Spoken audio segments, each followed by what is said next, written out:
Alright, today we're going to take a look at the SH Figuarts Injustice Joker. Now, full disclosure, I'm not the biggest fan of Batman. I mean, I like Batman because he looks cool, but just as a character, there's a lot of things I dislike about Batman. But, to me, there is no doubt that the Joker is one of the greatest comic book villains of all time.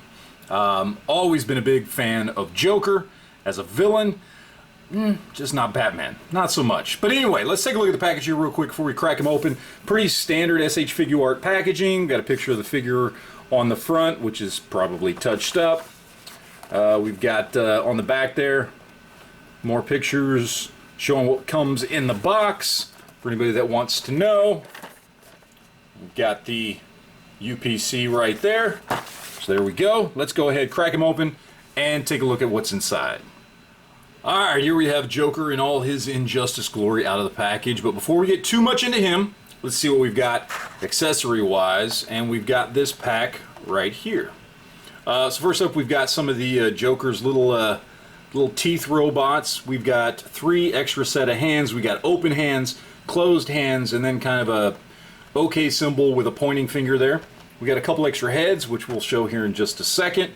And then, of course, we've got the almost Jack Nicholson-style 1989 Batman revolver. We've got the crowbar, of course. And, of course, we've got a nice little, what is that, a buck knife? Whatever it is. Got a little knife there. So, a good deal of accessories in the package. Works well with Joker. So, the face that comes on Joker is this one right here, which I think is a very typical kind of maniacal smile face, and I like it.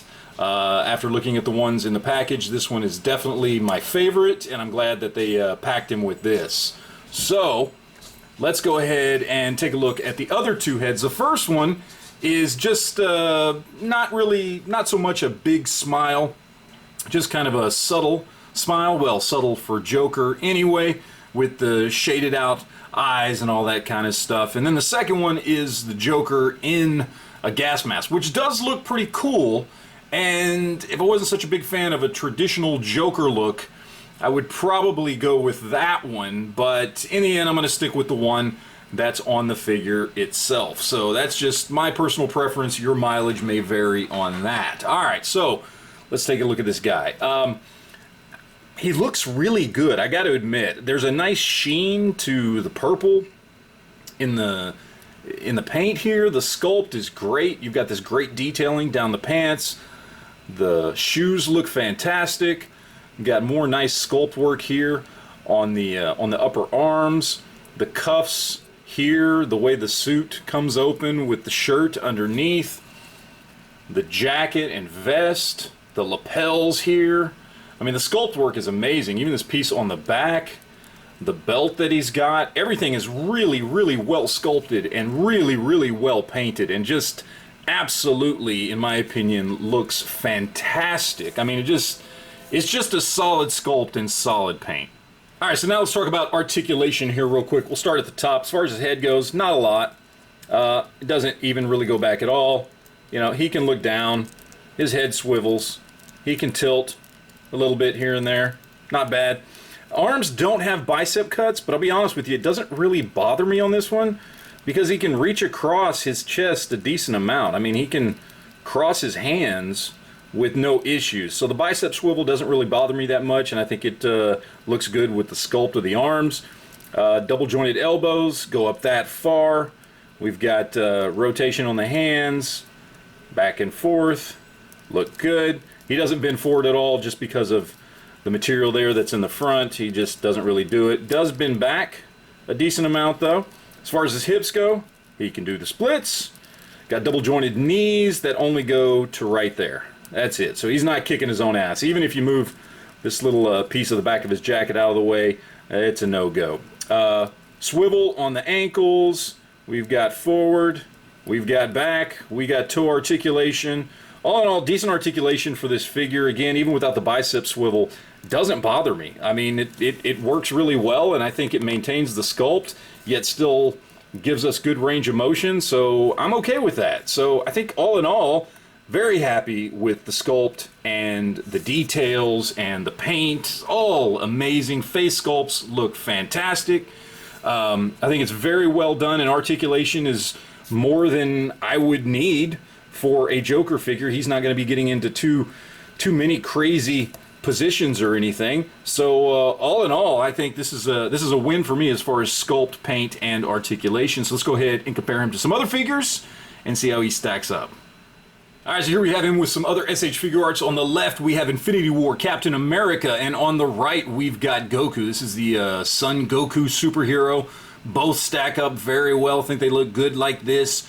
These are all what I would consider true 6-inch scale figures, and I think it works very well together.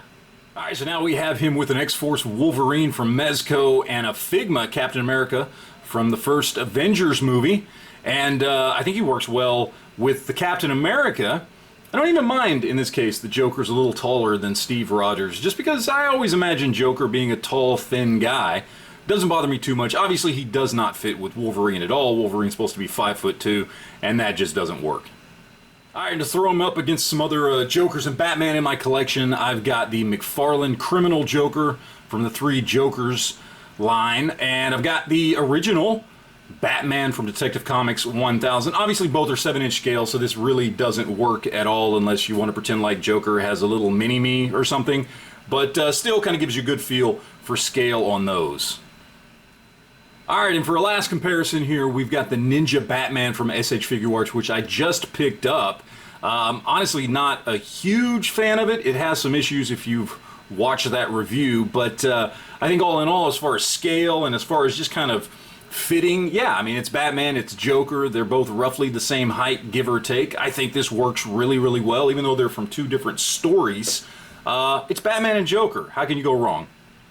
Alright, to wrap up, let's talk about price here real quick. And depending on where you pick this guy up, he's probably going to run you between $40 and $50, depending on shipping. The lowest I've seen is $35 plus $5 shipping. And like I said, it can go up from there. So, is it worth it? I think so. First of all, I really like Joker. I already admitted that, so I have a bias. But I got to admit, this is just a great figure. I mean, it just looks really, really nice. I mean, just as I said, I'm repeating myself, but the paint, the sculpt, everything about it just looks fantastic. And yeah, I think it is worth that price, especially if you're a Batman and or Joker fan, or you just like DC Comics, whatever it is. Maybe you're just a fan of Injustice, or possibly even just of SH Figuarts products, and you don't really care necessarily about the characters. You just like that line of toys. Either way, I think this is a great figure.